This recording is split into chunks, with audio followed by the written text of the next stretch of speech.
میں جب یہاں مسجد میں آیا تو میں نے کہا بھائی جمعے کی جو تقریر ہوگی نا وہ ہماری اس مائک پہ اسپیکر پہ نہیں ہوگی, باہر کا اسپیکر آف ہوگا.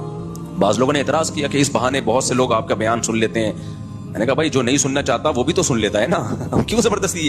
میں نے کہا بھائی اسلام سے اس کی پرمیشن لے کر آؤ کہ اسلام نے یہ کہا ہو کہ زبردستی اپنی بات لوگوں کے کان میں ٹھوسو, یہ کہاں ہے اسلام میں؟ پرمیشن لے آؤ تو ہم کر لیں گے. تھانے سے پرمیشن مل بھی جائے, اتنی پرمیشن کافی نہیں ہے, پہلے پرمیشن کس سے ملنا ضروری ہے؟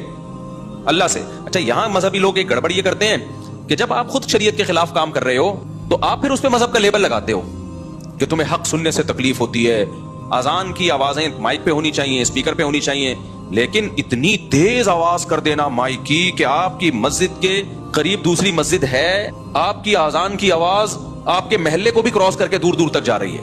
بھائی اس محلے کے لیے وہ والی مسجد کافی ہے, ان کی اذان کی آواز وہ سن لیتے ہیں. آپ کی اذان کی آواز ایک لمٹ ہونی چاہیے, جو آپ کے مسجد کے ارد گرد کے لوگ ہیں وہاں تک آواز پہنچ جائے, بس اتنا کافی ہے. کسی مسجد میں عمل ہوتا ہے اس پر؟ اتنے زور زور کے بھونپو لگاتے ہیں نا, کان پھٹنا شروع ہو جاتے ہیں. لیکن جب آپ مؤذن کو یا مسجد کی انتظامیہ سے کہو بھائی یہ اسپیکر کو تھوڑا سلو کر لو, آواز پہنچ جاتی ہے. پہلے زمانے میں مؤذن ایسے چیخا کرتا تھا زور سے, اس کی آواز سے کان کے پردے نہیں پھٹتے تھے. اب تو ٹیکنالوجی نے ترقی کی ہے, آپ والیوم جتنا چاہے بڑھا دو, اتنا بڑھا دو کہ ایسا لگے کہ کسی نے دھماکہ کیا, ایٹمی بم, کوئی بم پھٹا ہے, بڑھا سکتے ہو آپ. تو مؤذن کیا کرتے ہیں؟ فل. کئی بار ہماری مسجد میں ایسا ہوا, پھر میں نے مؤذن کو سمجھایا, میں نے کہا والیوم آہستہ کرو بھائی, بچے ڈر کے اڑ جاتے تھے, اتنی ایک دم زور سے آواز.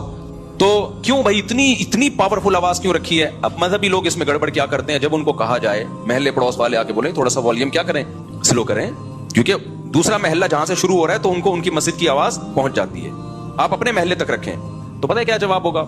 لو اذان کی آواز سے تمہیں تکلیف ہو رہی ہے, اللہ کا نام سننے میں تمہیں تکلیف ہو رہی ہے, تم تو اسلام سے ہی خارج ہو, میں تو اور بڑھاؤں گا تاکہ تم جیسے شیطانوں کو تکلیف ہو. اور پھر حدیثیں بھی سناتے ہیں کہ شیطان جو ہے اذان کی آواز سن کے بھاگتا ہے نفرت سے, تو شیطان ہے, اذان کی آواز سن کے بھاگ رہا ہے. اب یہ آپ قرآن و سنت کا ناجائز فائدہ اٹھا رہے ہو, یہ آپ کیا کر رہے ہو؟ قرآن و سنت کا غلط فائدہ.